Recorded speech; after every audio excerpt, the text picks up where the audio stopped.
네, 반갑습니다. 오후에는 우리 원리 강의 중에서 한 부분을 여러분과 함께 1시간 동안 강의를 이렇게 하도록 하겠습니다. 제가 월요일부터 금요일까지는 용평에서 이제 강의를 하고 있습니다. 그래서 두 차례 연수생들을 모시고 이제 강의를 하고요. 일요일 날은 이렇게 교회에서 초청을 해가지고 이제 다음 주는 완주입니다. 그 다음 주는 부안이고 한 주도 빠짐없이 이렇게 가고, 다음 주는 두 군데입니다. 천안에서는 이제 외곽 호텔의 장소를 빌려가지고 지도자를 초청해서 강의를 하게 되어 있습니다.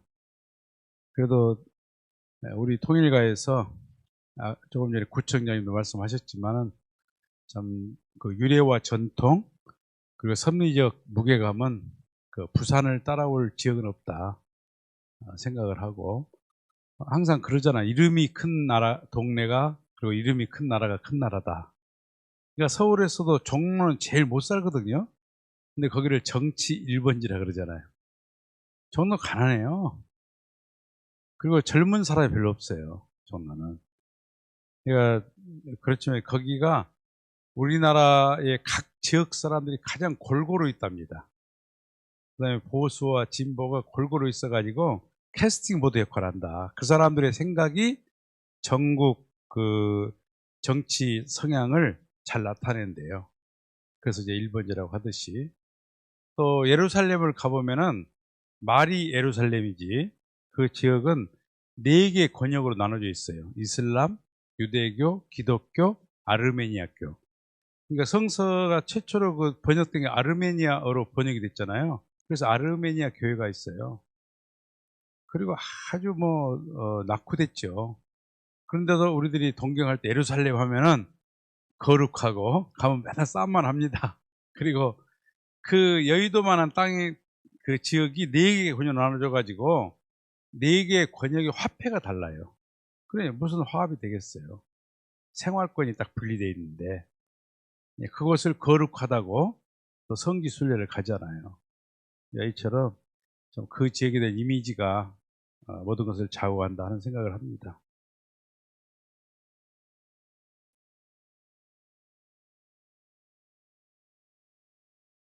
됐어요? 됐습니다.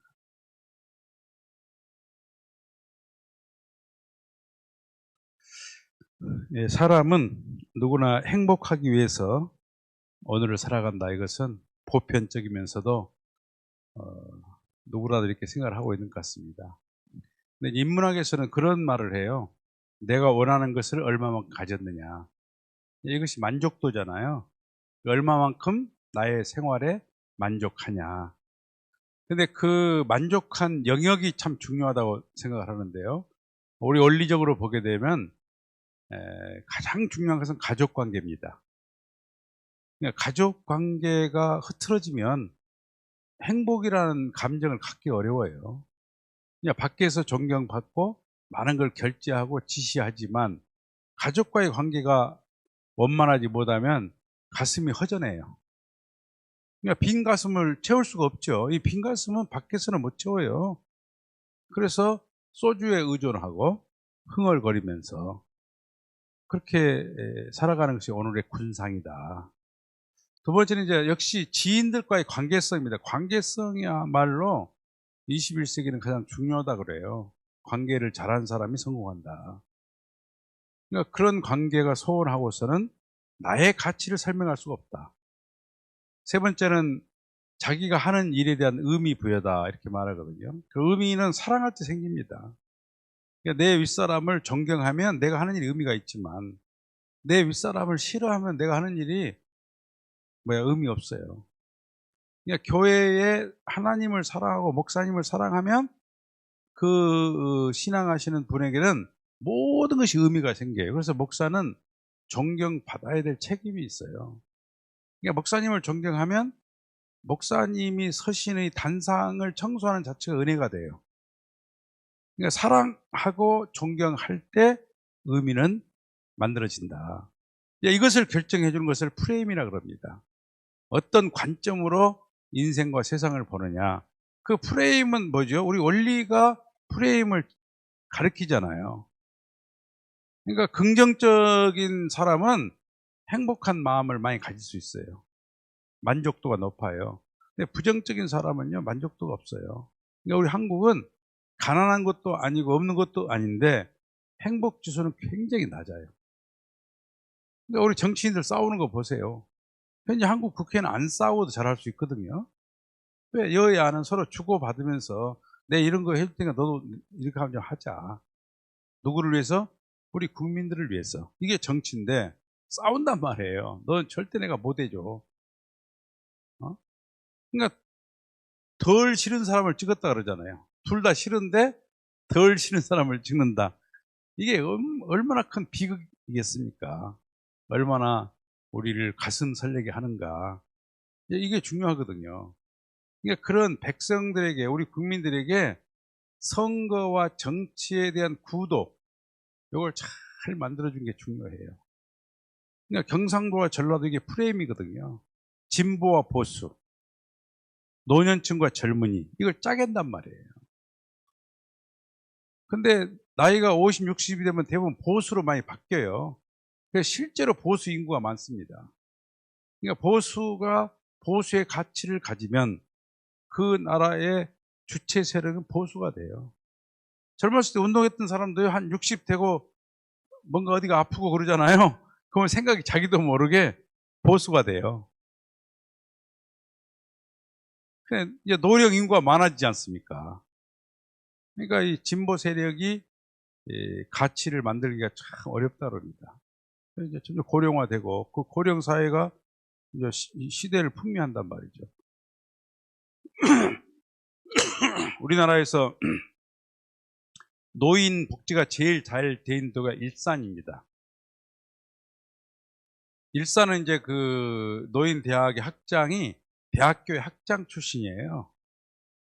근데 오전반이 500명, 오후반이 500명. 거기는 뭐이라고 말 안 해도 막 서로 입학을 해요.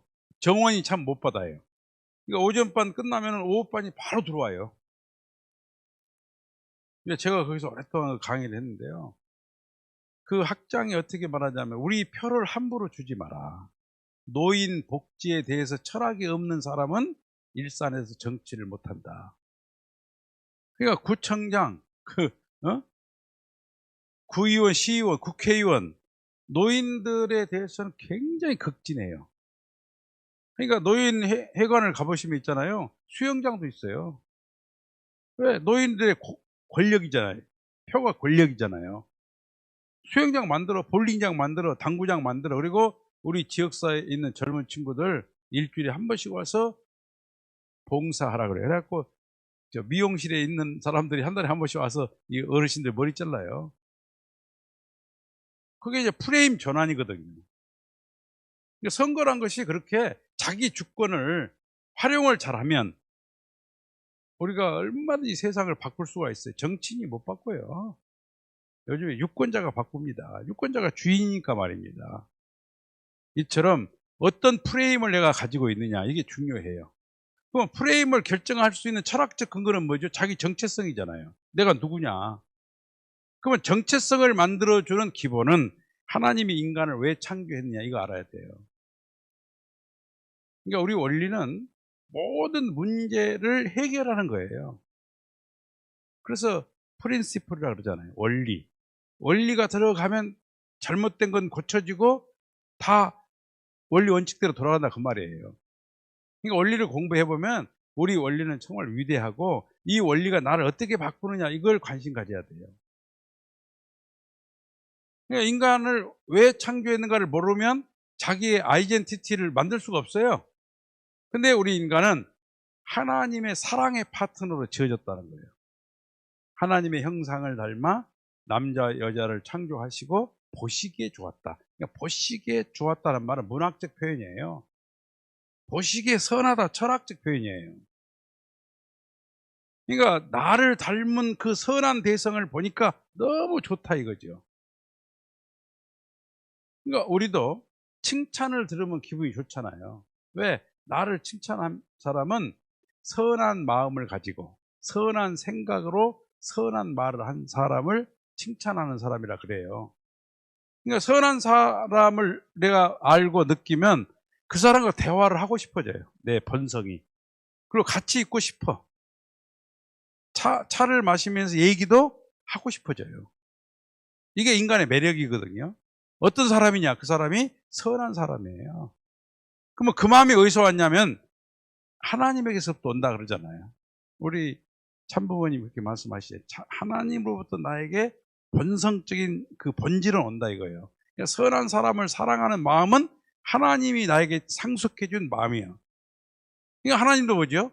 선한 사람을 보면은 좋다 이게요. 보시기에 선했다. 그럼 하나님의 본질을 우리 문선명 총재님은 심정의 하나님이다 그러셨어요. 그리고 심정을 소개할 때 사랑하고 싶어서 견딜 수 없는 마음의 충동이다. 그러니까 사랑하고 싶어서 하나님은 홀로 있을 수가 없어요. 그래서 어떻게 하면 가장 귀한 작품을 만들 수 있을까 해서 우리 인간을 지으셨어요. 그걸 우리 아버님은 하나님 아버지, 우주의 근본이 뭡니까? 이 기도를 제일 많이 했다잖아요. 우주의 가장 중요한 가치가 뭡니까? 이렇게 기도를 그렇게 눈물을 흘리시면서 기도를 하셨는데 하나님의 음성이 들려왔답니다. 이게 참 중요한 것 같아요. 우주의 근본은 부자지 관계다. 그러니까 부모와 자식 관계가 우주의 근본이에요. 그러니까 그 관계를 깨면 천륜을 배반했다고 그래요. 자식이 부모에게 함부로 하고 이건 있을 수 없잖아요. 왜? 천륜. 하늘이 우리를 태어나게 한 원칙이다 그 말이에요. 그러니까 이것이 천륜인데 이 가치를 가지고 인간을 지었다 그 말이에요. 하나님이 생각할 때 가장 본질 중에 본질은 부자지 관계인데 그래서 인간을 지을 때 가장 귀하게 짓고 싶었어요. 그래서 너희들은 내 자녀다. 이게 하나님의 사랑이에요. 나는 너희들의 부모고 너희들은 나의 자녀다. 그런 가치와 의미를 가지고 인간을 지으셨다는 거예요. 그때 하나님의 심정이 내게 쑥 들어와요. 하나님의 심정이 내게 들어오면은 모든 것이 은혜스럽게 보이기 시작합니다. 심정은 그런 것이에요. 그래서 하나님은 선한 생각을 하고 선한 말을 하고 선한 일을 하는 사람을 보면 그렇게 기분이 좋으시다는 거예요. 그 여러분도 선한 말을 하는 사람은 기분이 좋잖아요. 그게 누구 마음이라고요? 하나님 마음이다 이거예요. 그럼 우리가 어떻게 구체적인 계획을 세울 수가 있을까 하는 거잖아요. 창세기 1장 28절을 보면 우리 인간으로 하여금 하나님 앞에 선한 실체의 대상이 되는 것은 자기를 완성하는 것이다. 그래서 생육하라 그랬어요. 내가 너를 사랑하겠다 그 말이에요. 그러면 생육한다는 말은 어떻습니까? 자기 완성이잖아요. 그러니까 우리가 신앙을 왜 하냐? 신앙에 대한 개념이 과거에는 기도하면 복 받고 교회 잘못 나가면 여러 가지 불운이 겹치 이런 거 아니에요. 신앙은 자기 인생을 완성하는 거예요. 이게 본질이에요. 자기 완성에 대한 헌신이다. 이랬을 때 자기 신앙이 고상해져요. 누구 때문이 아니라는 거죠. 그래서 말하잖아요.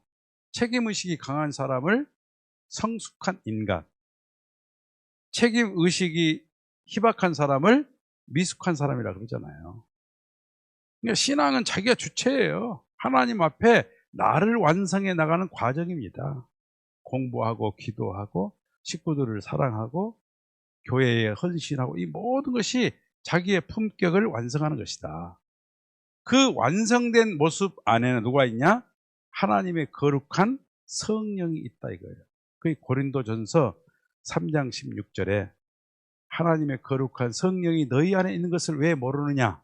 이렇게 반문하잖아요. 그러니까 자기 안에 하나님의 신령함이 있는 걸 깨달으면요. 굉장히 통곡을 하게 돼 있습니다. 저도 그걸 경험해봐요. 아, 하나님이 그렇구나. 그때 눈물이 나요. 그러니까 다윗이 잘못해가지고 회개하잖아요. 나단 앞에. 어? 그 우리아의 밧세바를 취해가지고 나단이 다윗을 혼내키잖아요. 그리고 다윗은 어려서부터 신앙이 그렇게 좋았어요.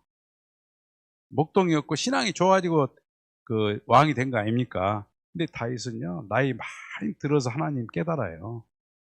그냥 그렇게 다녔던 것은 신앙 아니고 엄청난 잘못을 하고 엄청난 회개를 하면서 소리를 지르잖아요. 새벽아 깨우리로다. 이게 뭔 말이에요? 칠흑 같은 어둠이 여명이 동터 오면 어둠이 사라지잖아요. 그러니까 자기 심령 세계에 여명이 동터 온 거예요. 하나님 느낀 거예요. 그랬더니 내 내면 세계의 어둠이 사라지는 걸 느낍니다. 어둠이 사라질 때 그가 시어로 감성적으로 표현한 것이 뭐냐면 새벽아 깨우리로다. 이게 굉장히 깊은 의미가 함축되어 있어요. 새벽아 깨우리로다. 비파야 수구마 하나님을 찬양하라. 하나님이 자기 안에 있는 걸 발견할 때 하나님이 내 안에 계셨구나. 비파야 수구마 하나님을 찬양하라. 내 영혼아, 살아가는 이유가 뭐예요? 내 영혼아, 내가 살아가는 이유는 하나님을 찬양하는 것이다. 내가 먹고 마시고 봉사하고 이 모든 것이 하나님을 찬양하는 것이다. 그리고 다시 회개를 해요. 하나님을 구속한 자 누구였던가 소리를 쳐. 바로 나였구나. 내 안에 계신 하나님을 깨닫지 못하고 하나님을 밖에서 찾았으니 하나님을 구속한 자가 나였구나. 나는 죄인입니다. 당신을 구속했고 당신이 내 욕심 때문에 밖으로 나오지 못하게 한 어둠의 세력입니다. 자기를 완전히 부셔버려요. 내 안에 하나님 계시는데 그 하나님이 사랑을 밖으로 드러내지 못하도록 한 죄인이 바로 자기다. 이 정도 되면요, 무엇을 먹을까가 아니에요. 그 하나님 만나는 기쁨이라고 하는 것은, 그러면서 다윗은 그러죠. 하나님 말씀을 왜 이렇게 꿀처럼 단지요? 이제 노년 시절이 돼가지고 우리 장로님 권사님들은요, 또 우리 원로 목사님, 신앙은 그런 거예요. 노년이 돼가지고 청춘 시대께 다 농축돼가지고 완성되는 걸 저도 느껴요. 그러면 노년이 슬프지 않습니다. 문선명 총재님은 90이 됐어도요, 청년들이 그렇게 좋아했어요. 노인 냄새 난다고 안 했어요. 그분이 한번 부르시면 천리를 달려왔어요. 왜? 향기가 나니까. 그러니까 자기 안에 하나님 계신다는 것을 깨닫고 하나님을 찬양하잖아요. 이건 굉장히 깊이가 있고, 그 사람 만나면 내가 막 젖어들고, 이제 그런 신앙이. 그래서 무엇을 중심 삼았는 자가 가치 아닙니까? 하나님의 거룩한 성령이 내 인생의 중심이 될 때 그 사람의 인생 가치는 최고죠. 그리고 더 나아가면은 깨닫습니다. 하나님이 내 안에 있고 하나님 그러잖아요. 내가 너희 안에 너희가 내 안에 있을 것이다. 그렇게 말씀하시잖아요. 하나가 돼요. 사랑으로 하나가 되면 내가 하나님과 같은 가치를 가져요. 그래서 하나님은 다시 말씀하십니다. 하나님의 온전함 같이 온전한 사람이 되라. 이게 온전한 사람. 온전한 사람은요, 사람에게 즐거움을 주는 사람이에요. 온전한 사람 보면 즐겁죠. 기쁘고, 야, 참 멋있다. 매력적이다. 온전한 사람 보면은, 안 그래요? 그러니까 오늘 아까 성가대 굉장히 경쾌하게 하나님은 사랑을 버릴 수 없다고 고백하는 노래 했잖아요. 참 온전했어요. 그러니까 교회가 온전하면, 여러분요, 온전한 교회는요, 전도하는 교회 아닙니다. 전도 되는 교회예요. 전도가 그냥 되는 거예요. 전도를 하는 교회는 피곤해요. 왜? 전단지를 받기 싫다는데 그걸 자꾸 받으라고 피곤하잖아요. 근데 전단지를 받으러 오게 하는 교회는 즐거워요.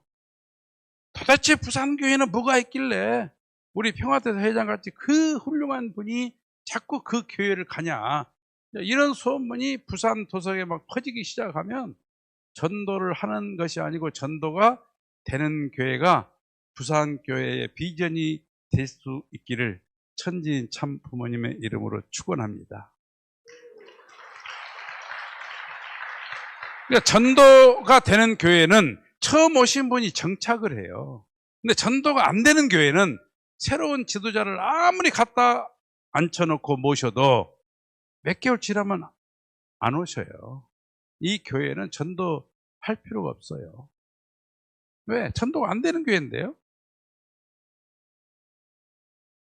그러니까 그런 교회는 뭐냐? 전도하는 행위는 뭐냐? 자기 훈련이에요. 내가 전도를 하면서 하나님 말씀을 소개하고 증거하면서 내가 사람 되는 거지. 그러나 교회의 발전을 놓고 우리가 워크숍을 해보면 핵심 가치는 전도가 되는 교회를 만들어야 돼요.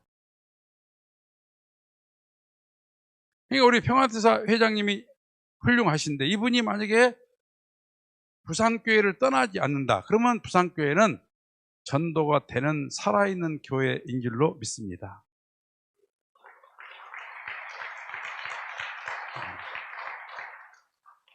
그러니까 물고기가 살아 숨쉬는 어항. 물고기를 넣기만 하면 죽어버리는 어항. 그 어항을 주인은 두지 않아요. 어떻게 하죠? 부셔버리죠. 살릴 수 없는 조직은요, 하나님 싫어해요.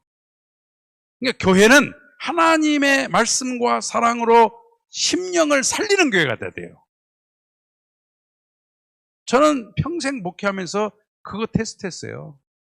내가 목회하는데 새로운 사람이 정착하냐 못하냐. 정착시킬 수 없다면 그건 뭐냐? 생명 없는 교회예요. 그래서 우리 모두가 하나님의 온전함 같이 온전한 식구가 되고, 이 교회가 살아나기 위해서는, 온전한 식구가 되기 위해서는 저는 세 가지를 꼭 얘기합니다. 첫 번째는요, 목사님하고 커뮤니케이션, 이 리액션이 있어야 돼요. 저는 기독교에 가서 부흥회를 많이 해봤어요. 왜 기독교는 전도가 될까? 그 사람들은 내가 말한 이 세 가지가 있어요. 목사가 말씀을 하면은 아멘을 그렇게 많이 해요. 손을 들면서 아멘, 할렐루야. 옆 사람을 눈치 안 봐요. 근데 우리는 아주 한 번 해놓고 쳐다봐. 그러니까 옆에 사람을 의식한다 그 말이에요. 근데 신앙은 나와 하나님 관계지. 근데 아주 아멘 이렇게 하면 목사가 괜히 업이 돼요. 업이 되면서 목사와 식구 사이에 뭐가 오냐? 성령이 와요. 여러분, 성령은요 독자적으로 안 와요. 관계를 통해서, 수수작용, 이 릴레이션십을 통해서만이 성령의 역사를 합니다. 그러니까 교회는 아주를 많이 해야 돼요. 아주? 믿습니까? 할렐루야. 그래서 아주 하는 재미로 교회로 와야 돼요. 아주 하는. 그래서 아버님이 교회에 예배 와갖고 최소한 아주를 5번 하라 그랬잖아요. 5번 아주를 하면 지옥 안 갈 것이다. 아주? 아주! 아주! 할렐루야! 이게 있는 교회는 전도가 돼요. 근데 통일교회는 아주를 이렇게 훈련해놔도 그 다음 주에 아무도 안 해. 아주를 안 해. 제가 수원 제1장로교회에서 예배 인도를 하는데 거기는 신도가 한 15,000명 모여요. 그럼 아까 막 이 마이크가 이렇게 생겼잖아요. 이렇게. 그 수원 제1장로교회는 마이크가 없어요. 당상 무대가 마이크예요. 제가 이렇게 말하면 내 목소리가 이렇게 쑥 내려가는 걸 느껴요. 억 단위가 넘는 마이크 시스템을 갖췄어요. 근데 제가 잔잔하게 얘기하는데 막 앞에서 권사 장로들이 막 아멘, 할렐루야. 아니, 그 사람들이 약간 좀, 취한 사람처럼 하니까 저도 막 점점 취해가지고 저도 그냥 별로 의미도 없는데 믿습니까? 그럼 막, 아멘. 할렐루야. 아멘. 아니, 이거 그 재밌더라고요. 재밌어. 그래가지고요. 그 권사님들이 제가 또 여쭤봤어요. 3일간 부흥회를 했잖아요. 아멘 하는 재미로 교회 나온대요. 아, 우리는 목사님 말씀하신 거 나이도 먹고 잘 못 알아듣는데, 근데 뭔 재미로? 아멘 하는 재미로. 아멘! 막 이러면서. 근데 우리는 목사님이 설교 잘하는가 못하는가 보자는 재미로 나오시고 있어요. 아니, 목사님 평생 설교만 하신 분이 그게 설교라고 하십니까? 아이, 또 이래가지고 강남교회 난리가 나는 거 아니에요. 어? 그러니까 뭔가 재미를 붙이는데, 온전한 재미를 붙여야 된다. 그러니까 사람이 요즘에는 이제 스피치를 잘해야 성공한다 그러거든요. 성공의 첫 번째 조건이 스피치예요. 설득력. 그러면 스피치의 가장 중요한 게 뭐냐면 리액션이에요. 내가 얘기를 할 때 고개를 끄덕이며, 아, 그랬어. 그 다음에 어떻게 됐어? 이렇게 얘기를 들어주잖아요. 얘기한 사람이 들은 사람한테 딱 빠져듭니다. 내 얘기를 저렇게 싫은 표정 한마디 없이 1시간을 들어줘? 본인도 자기 얘기하면 상대가 힘들다는 거 다 알아요. 말하는 사람은. 근데 그걸 어쩔 수 없으니까 말하는 거예요. 근데 그걸 끝까지 들어줘? 그럼 말한 사람이 말 들어준 사람에게 전도돼요. 그러니까 리액션이 얼마나 중요한 걸 알 수 있어요. 근데 목사가 설교를 그렇게 막 땀을 흘리면서 하는데 한 번도 아주도 안 하면서 이러면 교회가 식어버려요. 할렐루야. 할렐루야. 아주. 여러분이 아주를 하니까 대부분 입이 열리면서 눈가가 반짝반짝 하면서 미소가 얼굴에 번지잖아요. 여러분, 거울을 보면 번집니다. 이게 인성개발 교육에서 거울을 놓고 해요. 거울을 보고 웃어보라 그래. 웃으면 자기의 얼굴이 변해. 아니, 그냥 웃었는데, 강사가 웃으라 해서 웃었는데 얼굴이 변합니다.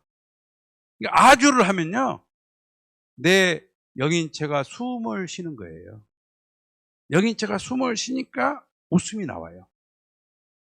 근데 아주를 않고 그냥 가만히 앉아 있잖아요.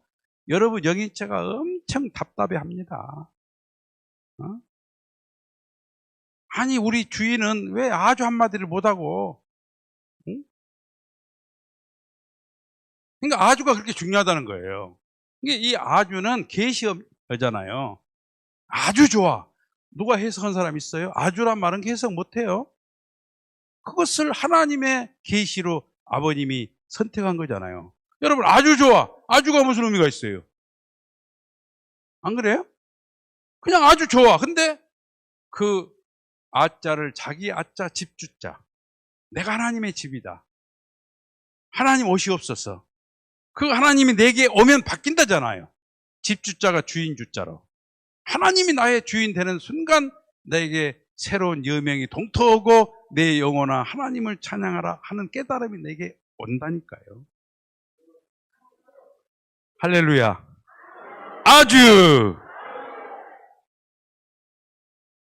이게 있어야 교회가 살아나요. 그러니까 내가 재밌어야 돼요. 우리가 받은 것이 축복이에요. 축복. 축복은 좋아요, 나빠요? 좋은 거잖아요. 근데 축복 받은 사람들이 축복받지 않은 사람보다 훨씬 얼굴은 어두워. 아, 진짜요? 제가 신천지 가서도 강의해봐요. 신천지 사람들은 엄청 밝아요. 한번 가보세요. 뭔가 이 사람 왜 이러지 이거? 그렇게 친절하고 밝고 노래하라 해도 오늘 성가할 때 저렇게 해야 돼요. 신천지는 저렇게 해요. 하면서 할렐루야. 근데 우리는 하라 그러면 엄청 엄숙해. 아직 움직이도 안 해. 그러니까 어두워요. 서울역에 가가지고 통일교인 잡아내라면 잡아냅니다, 제가. 약간 우울한 사람. 어? 약간 좀 촌스럽고 우울하고, 그리고 김포공항으로 나온 사람은 일본 선교사들이에요. 약간 또 냄새도 나. 창피에 땀 흘려가지고. 그 사람이 전도하면 전도가 되겠어요?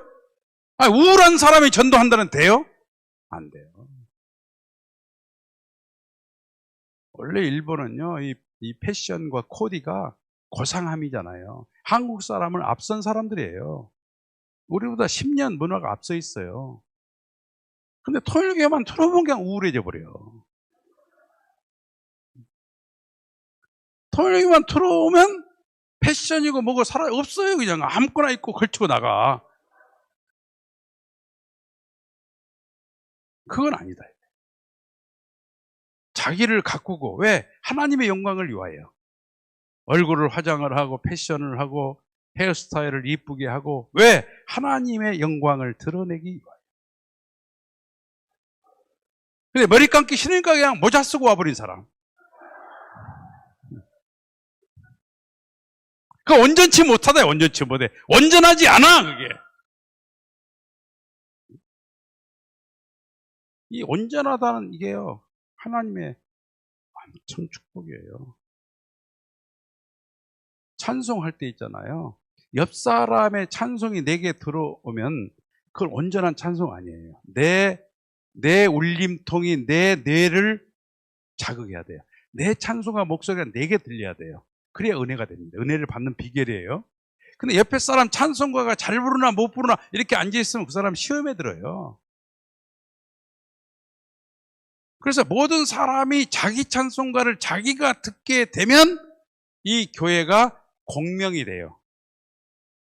요즘에 공명이란 말을 많이 쓰던데, 공명의 정의는요, 공명되면 하나가 돼요. 저는 공명을 체험해봤어요. 저는 그 역사를 해봤어요, 직접. 제가 청평에서 4대 성인이 강림할 때 120분 동안 제가 찬송이 된 사람이에요. 할렐루야, 막 땀을 흘리면서 막, 근데 그 당시 후모님이 4대 성인이 강림했다 했을 때 저는, 아, 이분이 영계를 보는 분이구나 알았어요. 언제 멈추라 했느냐? 4대 성인이 왔다 이거예요.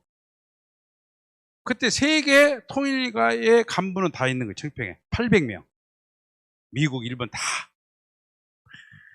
그런데 제 귀에 찬송가 소리도 북소리도 박수소리도 아무것도 안 들려. 웅웅웅 이런 이게 와요. 그러니까 하나 되면 그렇게 돼요. 그때 4대 성인이 왔다 하더라고. 그래서 4대 성인이 왔다고 찬송가를 멈추라고 멈추는 순간 막 뛰기 시작. 김봉태장 연계 가셨지만 그분도 앞자리에 뛰기 시작하고 난리가 난 거예요. 그래서 그 영적인 현상을 거둬들이는데 그때 후모님이 고생했어요. 목사들이 막 지역에 가가지고 귀신을 보는 목사 나타나고, 공명하면은 영을 받습니다. 근데 교회가 은혜로 공명하려면 찬송가 소리가 남에게 안 들리고 내게 들려야 돼요. 웅웅. 집중해 찬송하면요, 땀이 나면서 단전에 힘을 주고 해보시면 찬송가 받을 때 이미 영계가 동원돼가지고 자기 영이 그때 부활해버려요. 자기가 자기를 부활시키는 거지. 목사 설교는 동기고 어떻게 정성들인가 가르치는 것이고 너와 나의 관계를 설명하는 거잖아요. 그래서 찬송 소리가 커야 돼요. 찬송과 찬송이 어우러지면 그 교회는 성령의 역살로 폭발해요. 내 가슴이 막 뜨거워져요. 그러니까 우리 평화사 회장님 오셔가지고 막 찬송한 걸 보니까 이게 뭐예요? 이 교회에다가 내가 잘못했다는데 큰일 나겠는데 해가지고 무서워가지고 그냥 나가지도 못하고 계속 앉아 계시는 거예요. 할렐루야. 좀 재밌잖아요, 이게. 기도할 때 하나님 아버지 5대양 6대지를 중심 삼고 다 복귀되고 제가 아니, 자기가 오디양주 가보지도 않은 사람이, 어? 자기가 경험하지 않고 상상할 수 없는 세계를 피상적으로 언어를 동원해서 기도한 자는 그 교회가 은혜가 없게 만들어요. 기도는 뭐냐? 하나님과의 대화입니다. 하나님과의 대화하고 영적 교감이에요. 내가 기도할 때 하나님 영적으로 나와 함께 해요. 하나님이 영적으로 나와 함께 할 수 있도록 해야 돼. 그럼 어떻게 돼? 하나님 아버지, 진실하게 살고 싶었지만 어찌 나는 진실하지 못합니까? 내가 진실할 수 있도록 저를 도와주시오. 우리 부산교회가 한 사람 한 사람이 진실의 문을 열 수 있도록 오늘 예배를 통해서 기적 같은 역사가 벌어지게 하옵소서. 이렇게 기도하면 아주가 나온다니까. 근데 5대항 6대지를 중심 삼고 이 나라의 위정자들을 자기가 어떻게 국회의원 하나도 못 만난 사람이. 그렇잖아요. 자기 범주를 넘어선 기도가 은혜가 되겠어요?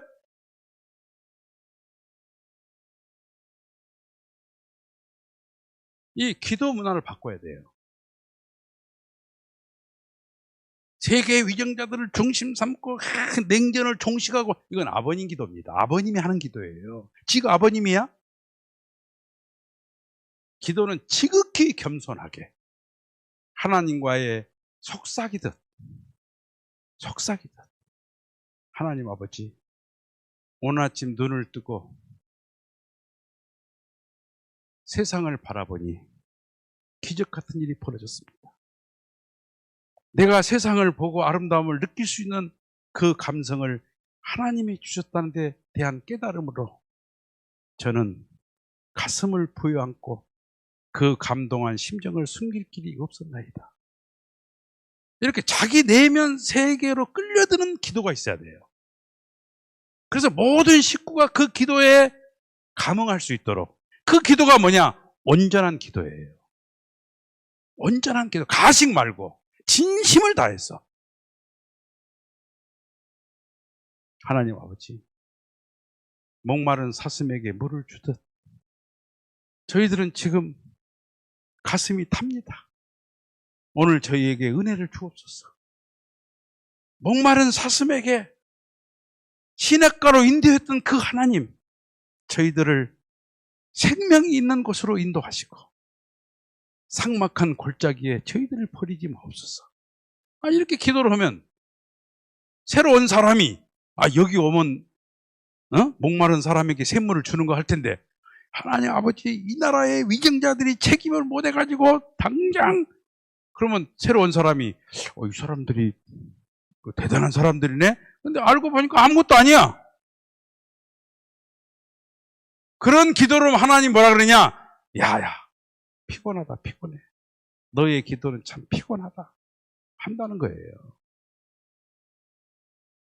그래서 기도하게 해달라는, 내가 온전한 기도를 하게 하옵소서. 나로 하여금 온전한 찬양을 하게 하시고, 나로 하여금 온전한 신앙하게 하시고, 그 온전한 사람이 바람 한번 불면 날아가버리 쭉정이 말고 하나님이 찾아와 사랑할 수 있는 온전한 사람으로 부산 재단이 차고도 넘치게 하옵소서.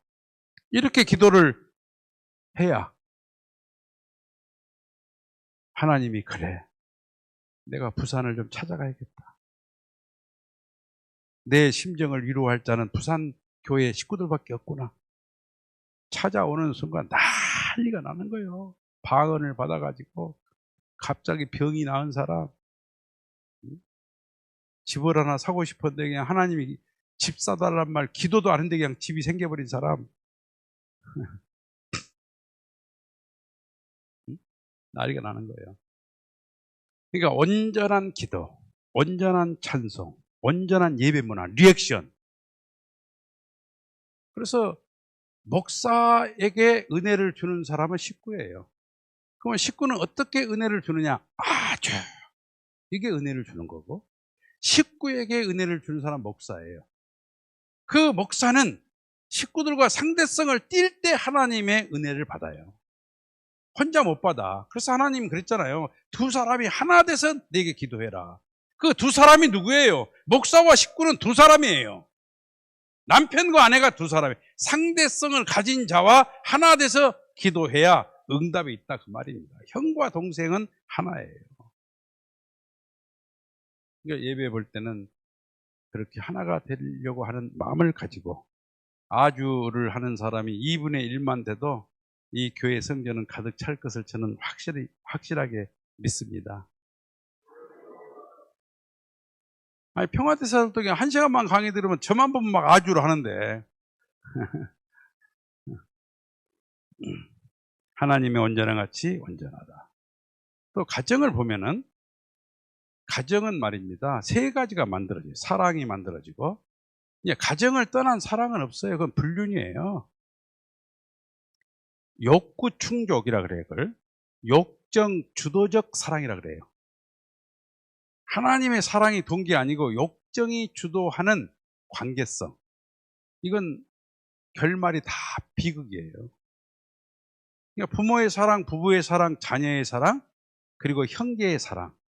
이게 사랑의 기본인데 이 사랑은 가정을 떠나서는 논할 수가 없어요. 가정을 떠나서 가정을 가진 남자가 가정을 이루겠다는 전제가 아니고 남녀가 좋아한다. 이건 밖에다 얘기 못하고 막 숨기면서 아무도 보지 못하는 러브호텔에 들어가는데 누가 보면 안 되니까 무인텔을 들어갑니다. 쓱 들어가면은 커튼이 탁 쳐져가지고 차량 남보다 안 보여요. 왜? 보면 안 되니까. 이게 불륜 아니에요. 이게 사랑이 만들어진다.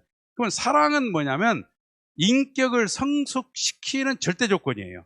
사랑을 체득할 때 인격이 만들어져요. 인격이 어디서 만들어지냐? 사랑하는 곳에서. 부모의 사랑을 받으며 자녀의 인격이 만들어져. 그러니까 효자가 되는 거예요. 그러니까 자녀의 인격을 가진 사람은 세대 간의 격차가 없어요. 기성세대를 존경해요. 근데 요즘에 젊은이들은 기성세대를 증오해요. 그래서 정치가 노인과 젊은이로 딱 나눠졌잖아요. 노인 하면 폄훼라 그러잖아요. 이 세대 간의 갈등이 심각합니다. 왜? 자녀의 인격이 없는 거 호로자식이다 이거야. 이게 심각한 겁니다, 사실은. 그러니까 형제가 서로 살면서 형성되는 것은 사회성. 옛날에는 마을이 애들을 키웠어요. 그 마을의 아줌마가 다 우리 엄마였어요. 그래서 사회성이 뛰어난 거예요. 우리가 지금 사회성이 좋은 거예요. 근데 요즘 아파트 문화죠. 혼자 사는 아이는 사회성이 취약해. 위기가 오면 우울증이 와. 집에 더 깊어지면 치매가 오는 거예요. 우울증이 왜 온지 아세요? 혼자 힘으로 살아가기 어려울 때 와요. 근데 혼자 힘으로 살아가기 어려운데 옆에 사람하고 대화하고 싶어 사실은. 근데 안 돼 이게. 형제 간의 관계가 그렇게 중요한 거예요. 근데 부부가 되면은 우리 아버님 그러셨어요. 축복할 때. 너희들 축복받으면서 항상 좋은 일만 있을 걸 생각한 녀석이 가장 어리석은 녀석이다 이거예요. 사랑은 참고 견디며 상대의 허물을 덮어줄 때 성공한다. 사랑도 이 게임이에요. 인간에게 가장 어려운 게임이 부부입니다. 난이도가 이 정도 높은 건 없어요. 그냥 50년 살다가도 헤어질 때 네가 정말 그런 사람인지 몰랐다. 이거 도장 찍잖아요. 한이 맺혀가지고. 50년을 살고 니는 진짜 몰랐어. 이게 부부다 이거예요. 그래서 사랑의 또 다른 말이 뭐죠? 철학적인 의미가 담긴 것은 카버스라 그래요. 카버스. 그러니까 상처가 나면 꼬매고 붕대로 덮을 때 새싹이 나는 것처럼 새살이 났잖아요. 사랑도요. 그 사람의 상처와 허물을 감싸주고 덮어줄 때 사랑이 나와요. 사랑은 그냥 받는 게 아니에요. 만들어져요. 부부가 사랑을 만드는 것은 참아줄 때. 아내가 남편이 벼락같이 호통을 치는데 참아줬어요. 그리고 한 10년 지나면요. 그 남편이 그거 알고 있어요. 그리고 언젠가는 무릎을 꿇으면서 여보, 당신이 그때 참아준 거 고마워. 나는 잊지 못하고 있어. 한번 참아줬을 뿐인데. 근데 그걸 못 참아가지고 너희 아버지는 하면서 이제 서로 싸우잖아요. 그러면 사랑이 남을 장소가 없어요. 참아주고 견디고 그리고 허물을 덮어주고 그리고 세월이 쌓여 20년, 30년, 50년이 되잖아요. 돌아보면 그 모든 것이 하나님의 사랑인 걸 알아요. 그때 인생을 감사할 수가 있어요. 그래서 부부가 손을 잡고 가파른 언덕길을 오를 때, 내가 살아냈구나. 이 효능감, 이 성취감이 없다면 인생 아무것도 아니에요. 안 그래요? 그렇게 힘들게 견디며 살았는데 마지막에 내가 참 잘했구나. 이 사람이 무심한 줄만 알았더니 내 가슴에 얼굴을 부비며 눈물을 흘리는 남편 보잖아요. 그때 그 사람이 불쌍하게 가여워져요. 이렇게 가여운 사람이 나한테 옛날 소리 질렀는데 내가 너를 그냥 용서해 줄게. 그런 마음이 없으면요, 남편이 술 먹고 들어오면 빗자루 가지고 때리는 부인들이 요즘에 그렇게 많아요. 그러니까 술 먹고 들어온 남편이 뭔 힘이 있어요? 밀면 넘어지는 거지. 어? 제가 전주에서 그 설교했더니요, 일본 신랑들이 교회도 안 나오고 술 먹고 그렇게 욕을 잘한대요. 나보고 그래, 목사님, 왜 한국 사람들은 술만 먹으면 그렇게 욕을 하냐 이거야. 저보고. 그래서 신랑들은 이제 변명을 제가 해야 되잖아요. 일본은 왜 욕이 없냐 이거야. 일본은 욕을 하면 목이 날아가니까. 이게 무사 문화잖아요. 욕을 하면 목이 날아가. 영어도 욕이 없어요.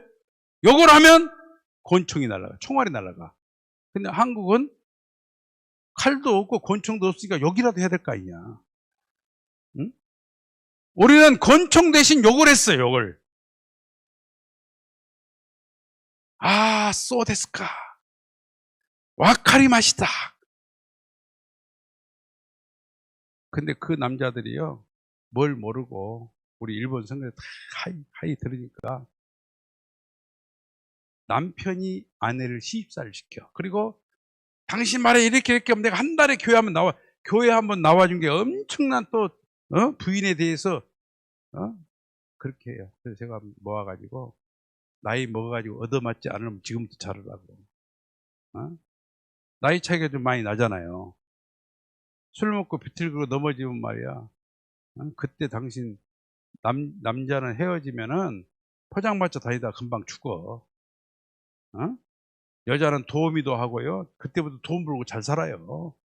그러니까 나이 먹을수록 남자가 불리합니다. 회장님도 사모님 잘하세요. 쫓겨나는 순간 그냥 우리는 가는 거예요.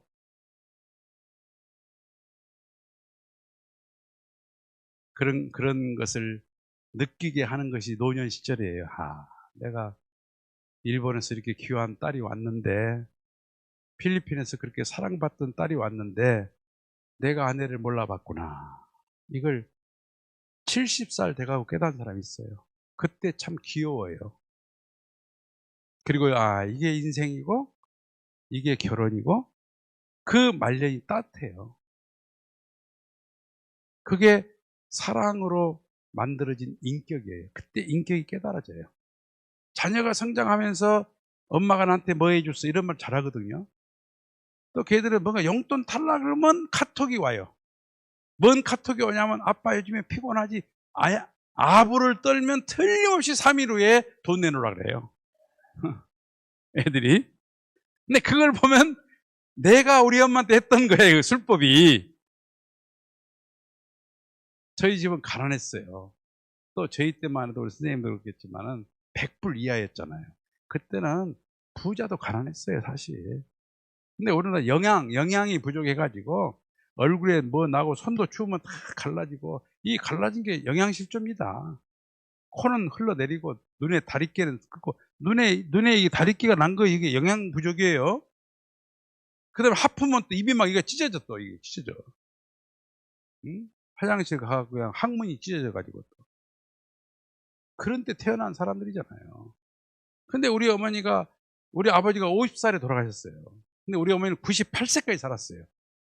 근 50년을 자녀들 7남매를 키웠어요. 얼마나 고생했겠어요. 근데 그 어머니를 향해서 철없는 제가 엄마는 말이야 해준 게 뭐이냐고, 집안은 가난하고 도대체 아버지도 없고, 그런 말을 했을 것 같아요, 안 했을 것 같아요? 했다 이거야, 어렸을 때.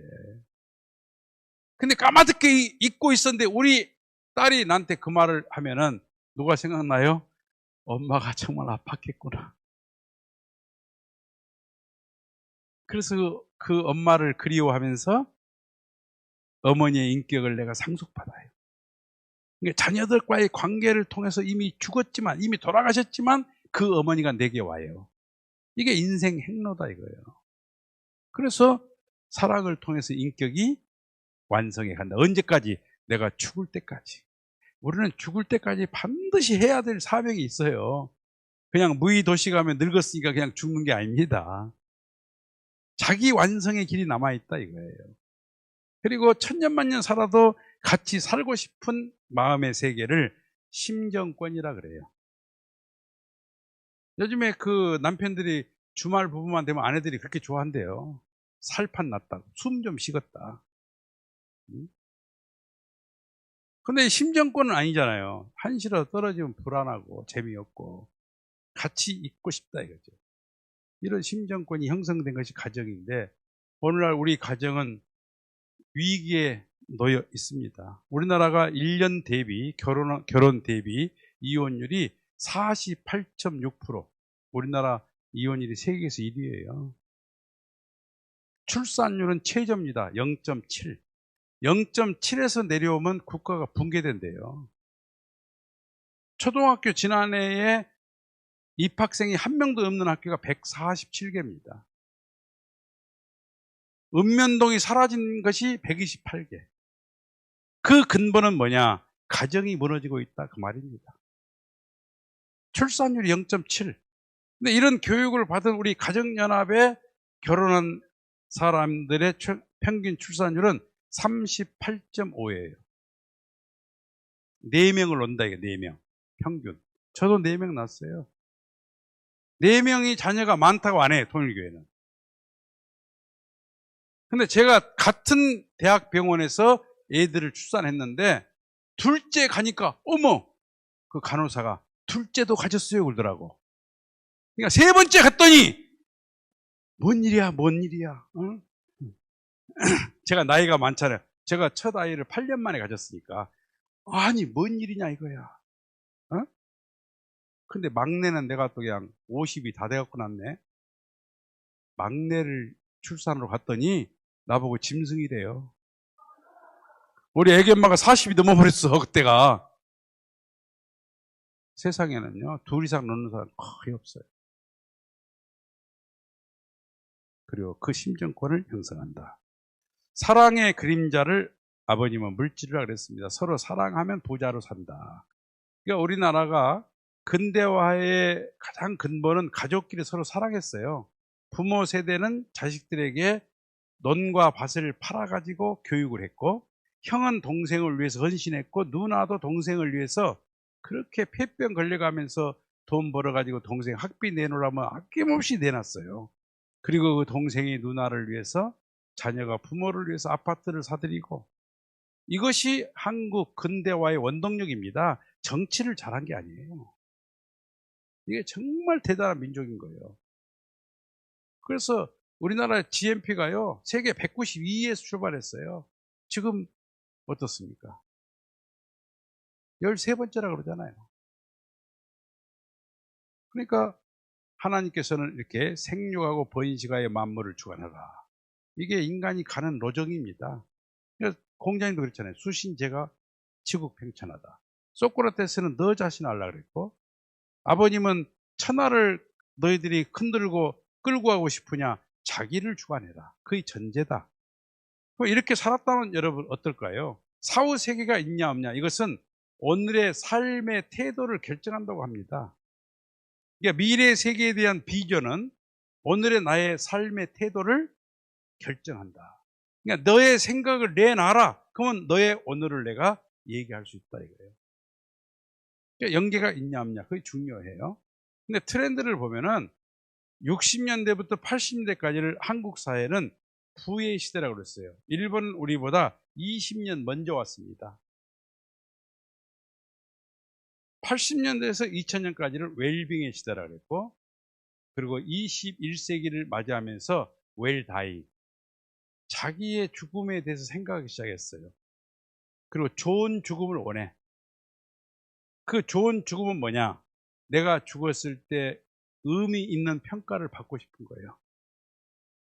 야, 그 사람 그 문제만 일으킨 트러블 메이커였어. 이런 말 듣고 싶지 않아요.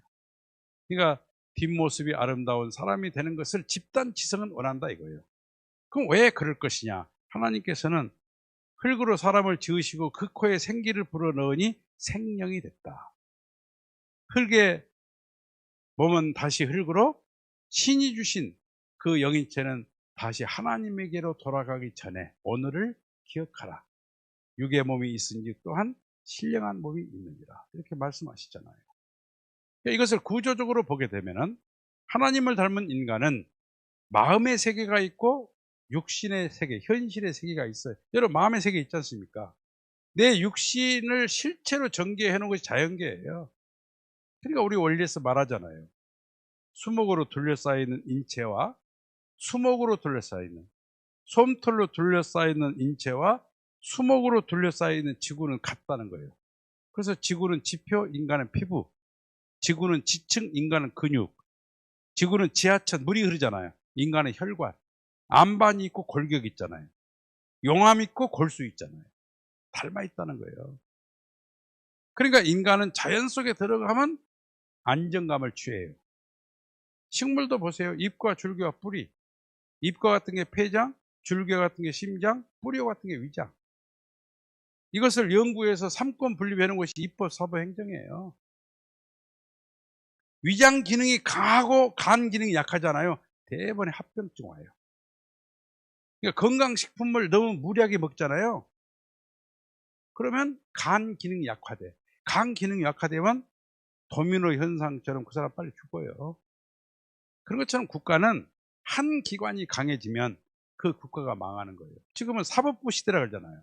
사법부가 강해지면 입법부가 위축돼요. 그러니까 원래 입법부는 아무것도 못해. 잡아가 버리는데. 그래서 삼권 분립을 얘기하는 거예요.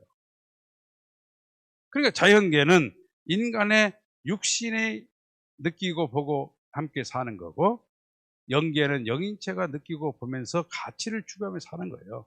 영적 오간이 있듯이, 육적 오간이 있듯이 영적인 오간이 있다 이겁니다. 그러니까 우리가 신앙을 하고, 제가 조금 전에 말씀드렸듯이 그런 기도를 하면요, 하나님을 많이 느껴요. 여러분, 하나님의 언어는 뭐라고 생각하세요?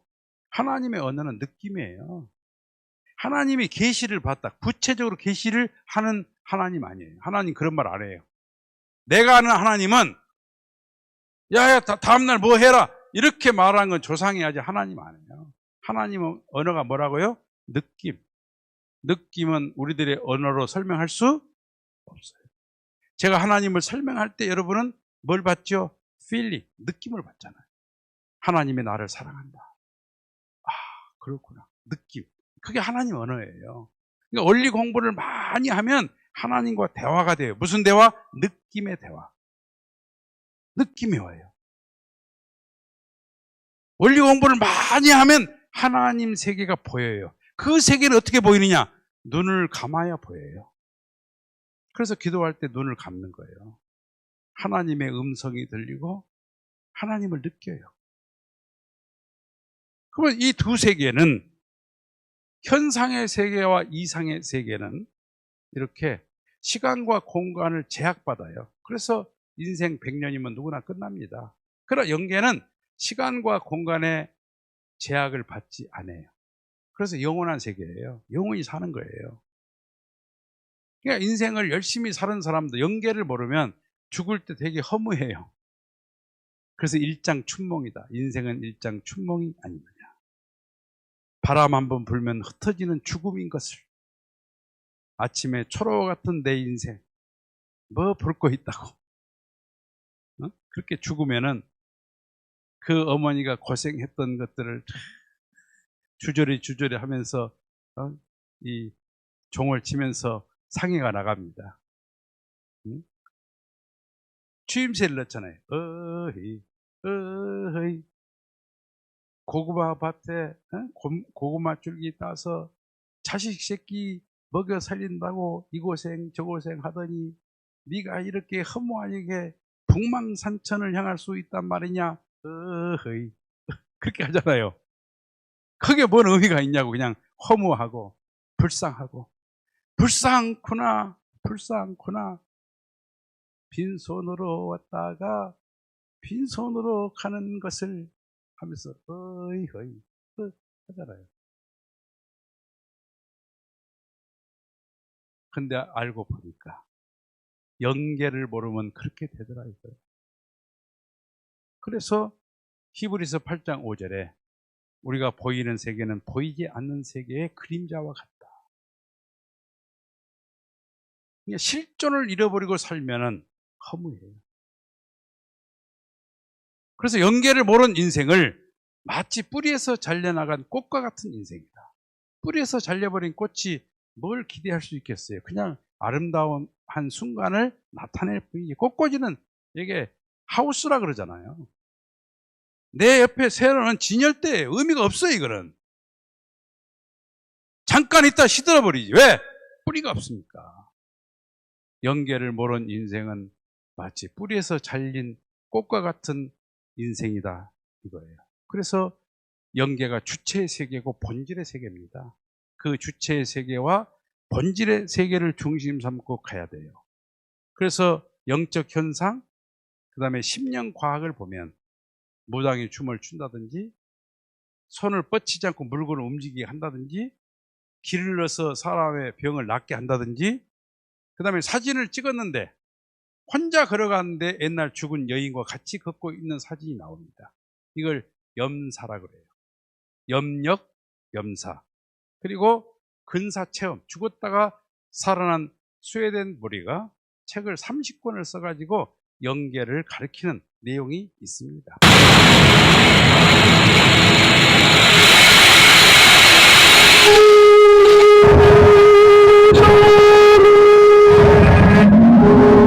너무 소리가 크네요. 영인체가 빠져나가는 모습이에요. 근데 다시 살아나니까 영인체가 안으로 다시 들어와요.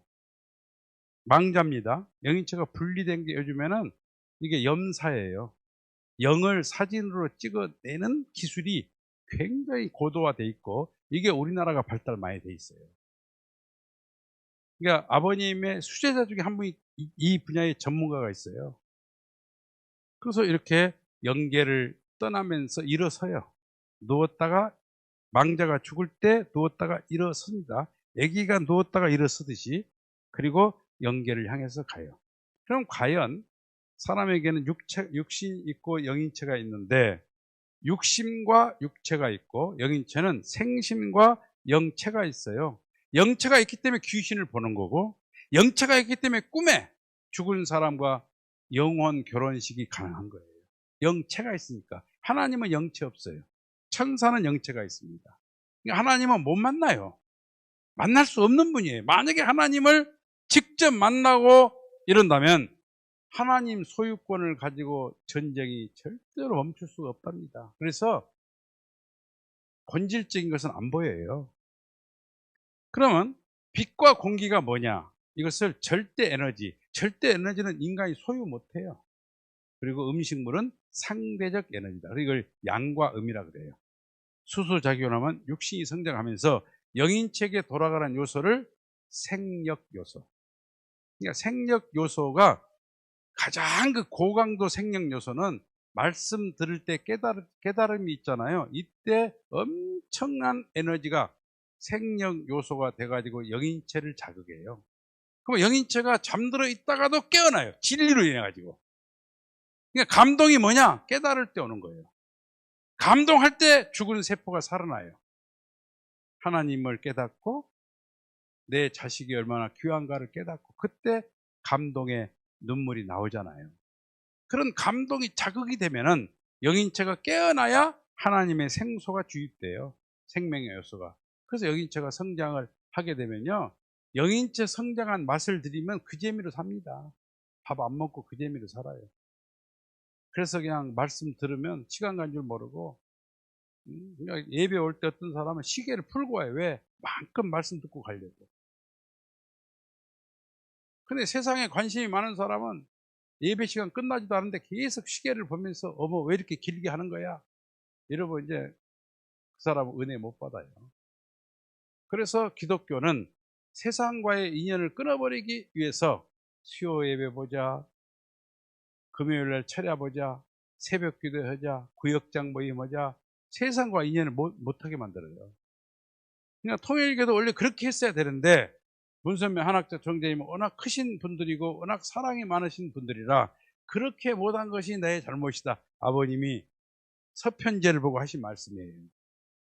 누나를 빼서라도 한을 상속해야 되는데 내가 그렇게 하지 못한 것이 하나님 앞에 내가 잘못한 것이다.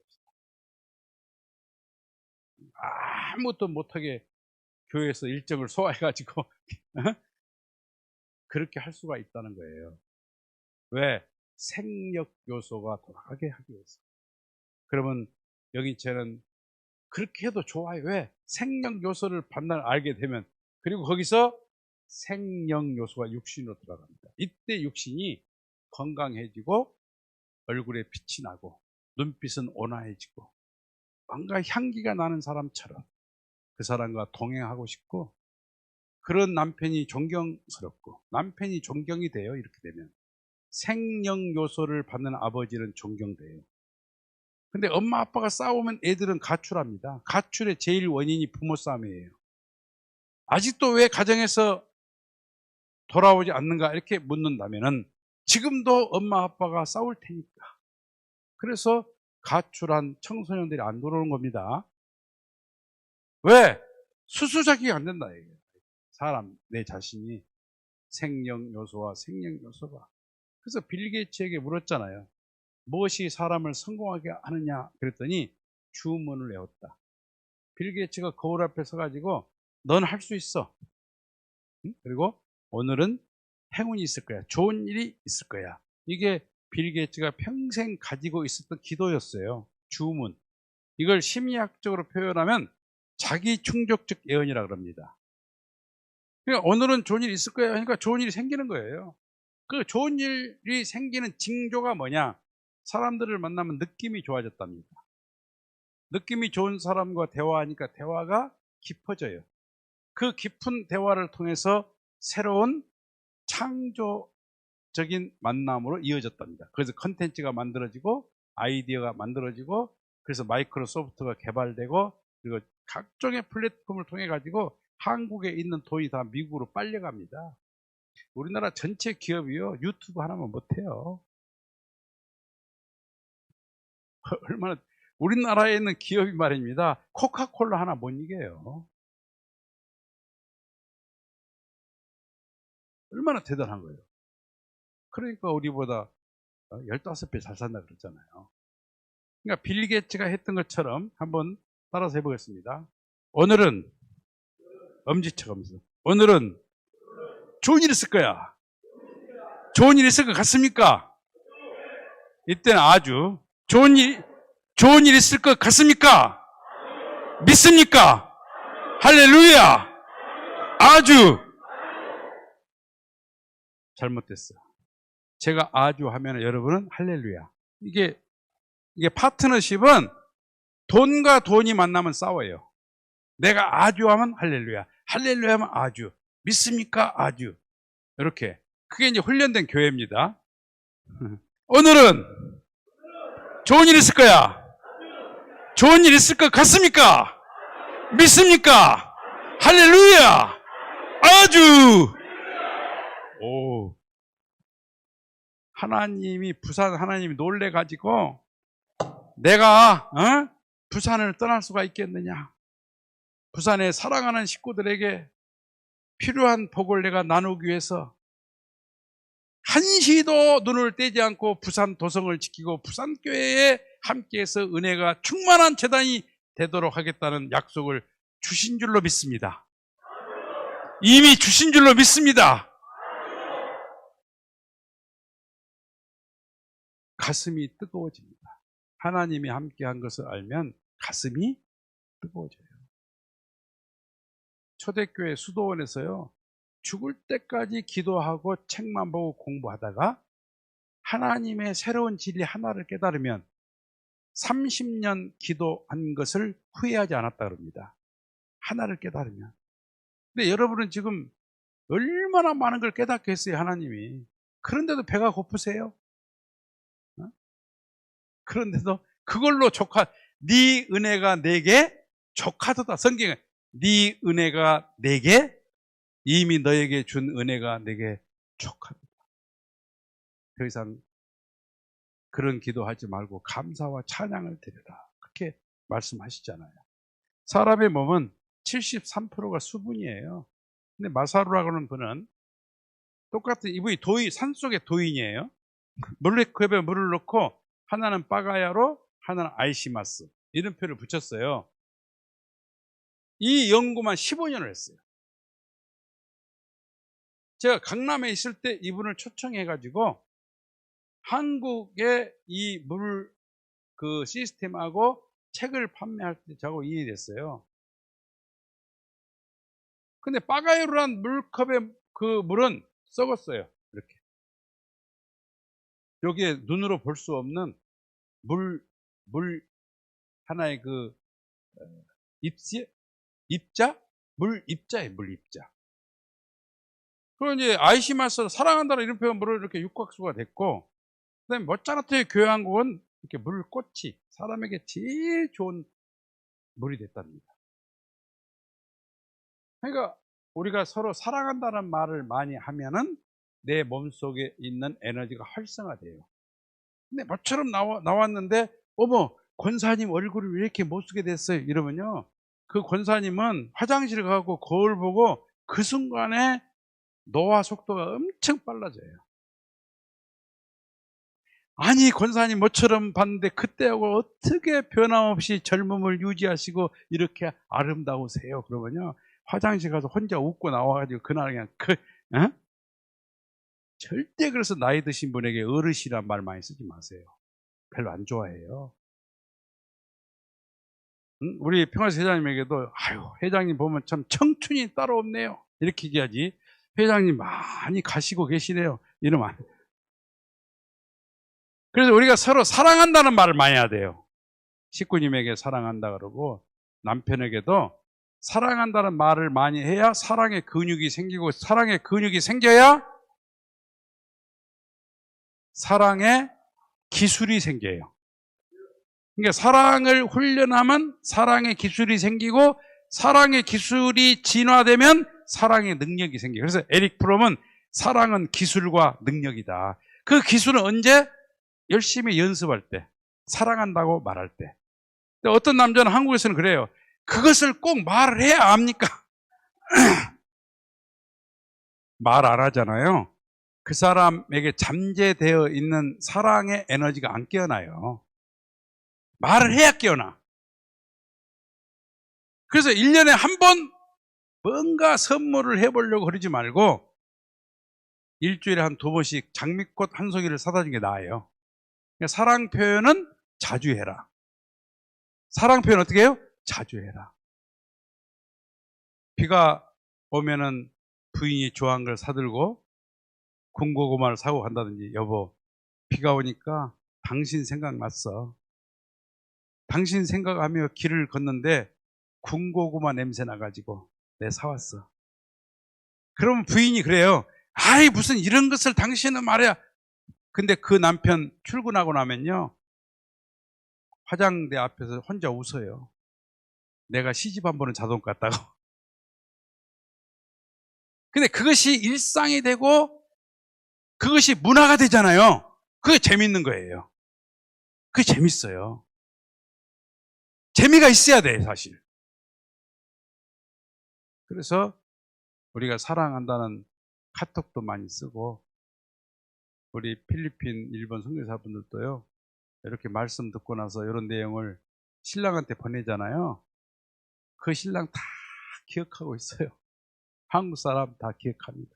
그리고 언젠가는 그 아내에게 굴복하면서 여보, 내가 미안해. 이렇게 되게 돼 있어요. 마음을 정복하면은 그 사람 거의 다 내 거예요.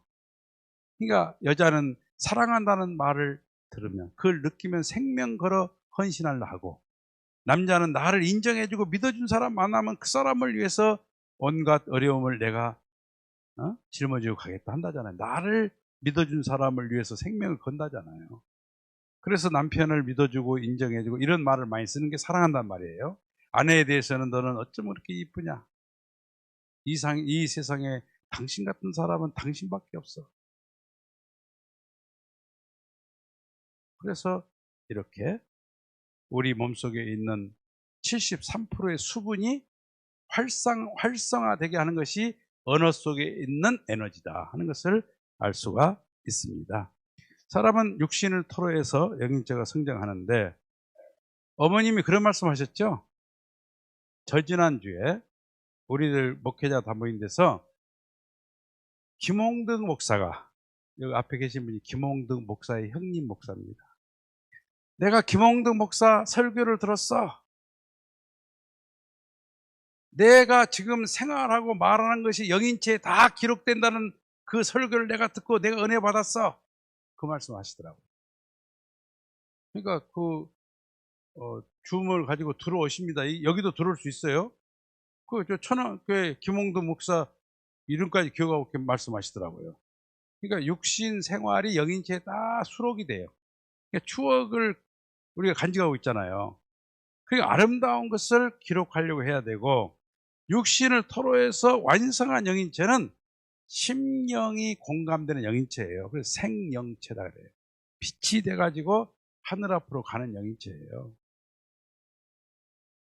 그러니까 사랑을 서로 느끼면서 심정이 공유된 사람하고 있으면 천년만년 있어도 지루하지 않아요. 왜? 내가 슬프면 그 사람이 먼저 슬퍼해요. 감성이 서로 하나가 돼서 나타나더라. 그래서 어머니 복 중에서 10개월을 살아요. 요즘에 4차 산업에 진입을 하면서 DNA 분석이 어디까지 왔느냐? 언제 죽을 건가? 알까요? 모를까요? 알아요. 근데 세계보건기구에 의해 가지고 그거 발표하면요, 의사 자격증 취소되고 병원 사업자가 취소돼요. 그래서 부자들이 의료보험과 관계없는 병원을 진짜 나오잖아요. 그것은 그거 볼 수 있는 거예요. 근데 그거 허락하지 않았잖아요. 왜? 돈 많은 사람의 세상이 되니까. 엄청 돈을 주고 자기가 언제 죽을 건가, 언제 암세포가 발병할 것인가를 알아가지고 지만 오래 살라고. 그런데 운동선수가 타고나는 것은 75%. 타고난대요. 75%를. 머리가 좋은 사람이 그 IQ 지수를 타고난 건 95%.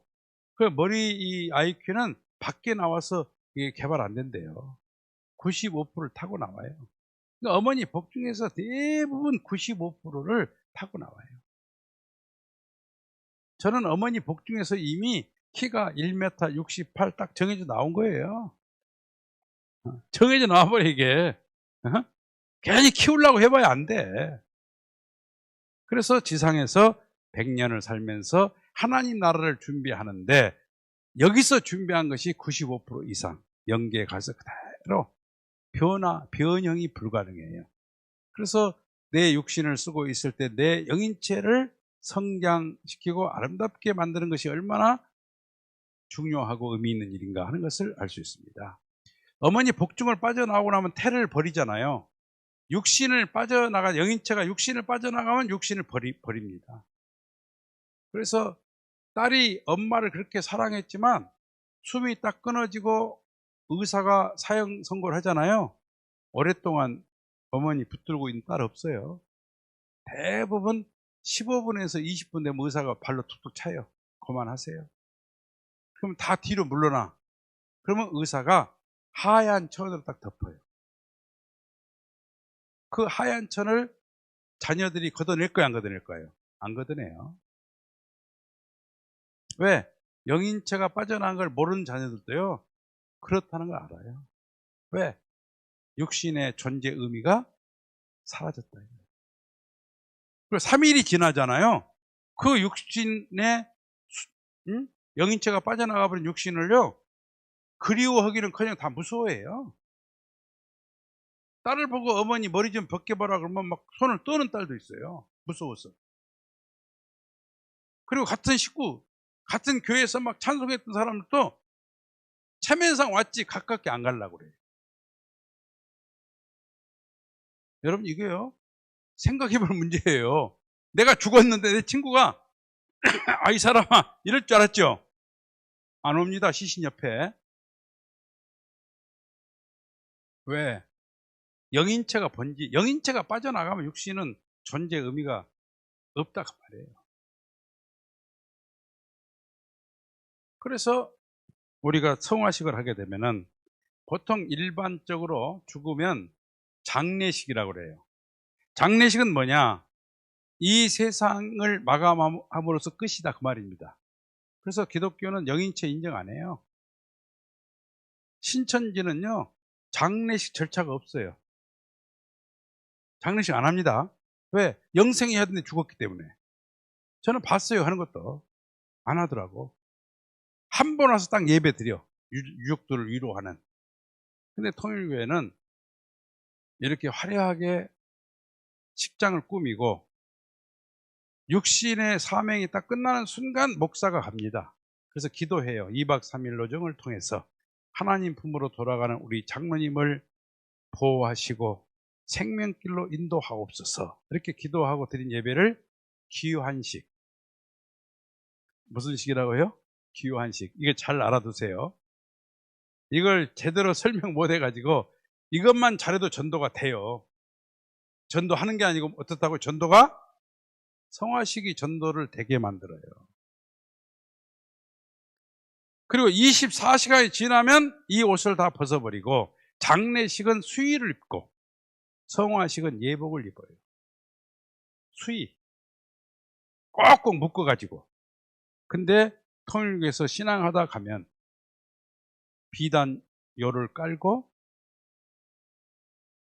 결혼할 때 입었던 그런 의상, 예복을 입고 화장을 잘 이쁘게 하고 머리를 빗고 하나님 품으로 돌아간다는 의식을 해요.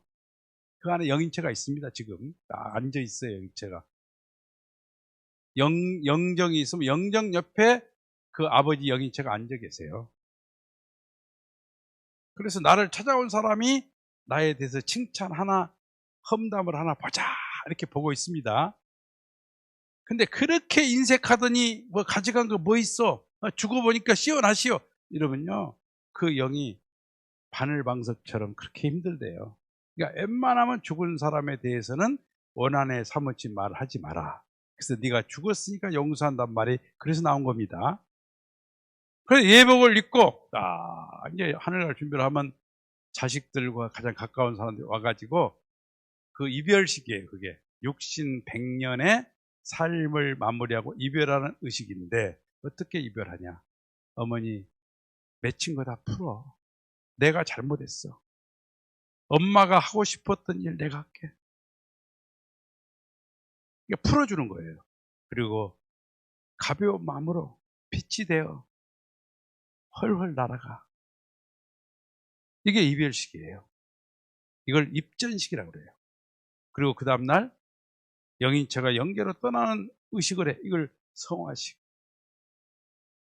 그리고 시신을 둘러엎고 원전지를 갑니다.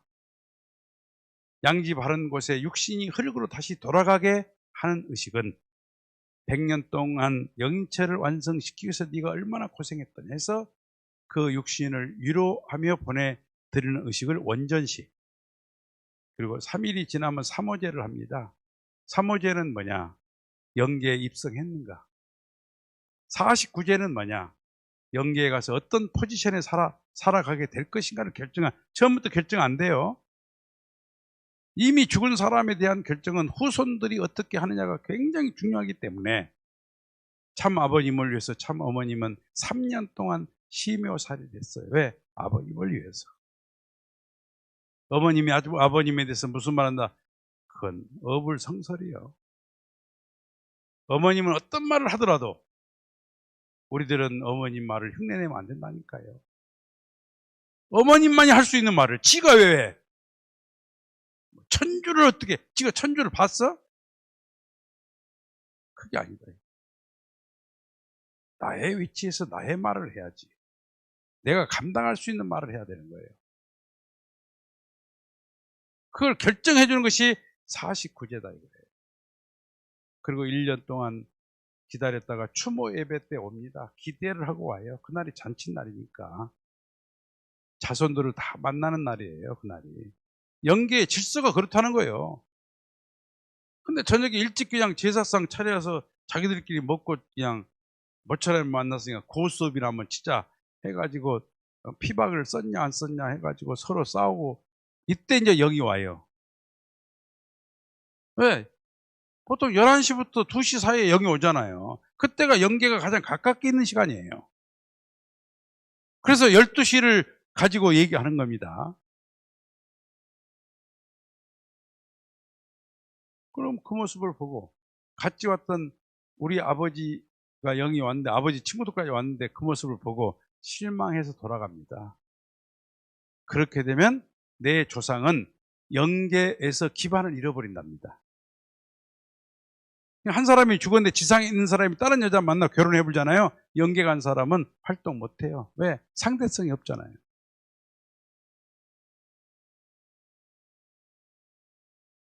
그런데 그런 의미를 알고 우리 장덕봉 목사님을 모시다가 추모 예배도 드리고 이러잖아요.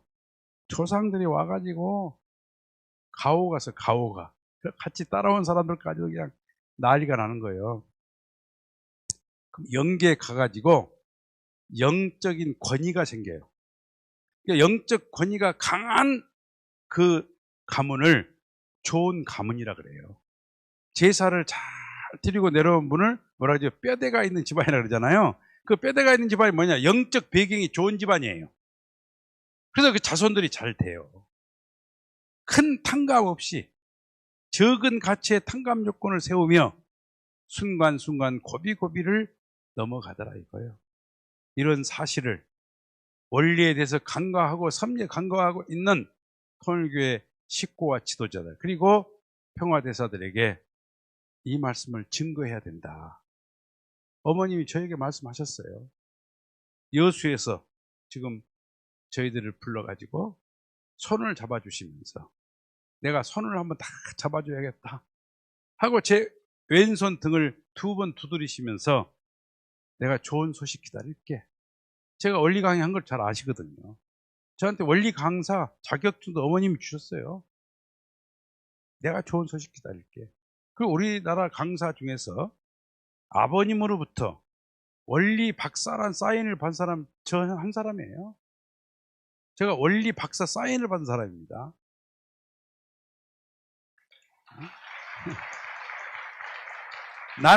나는 결코 내 자랑을 하고 싶지 않았으나 부산교회에 오니까 나도 모르게 내 말이 나오는데 아주 은혜가 충만하여 나도 모르게 내 마음속에 담아뒀던 말이 튀어나온 걸 보면은 부산교회의 영적 권위야말로 참으로 맑고 깨끗하고 권위가 있다는 것을 증거해 드리면서 오늘의 제 강의를 모두 마치겠습니다. 감사합니다.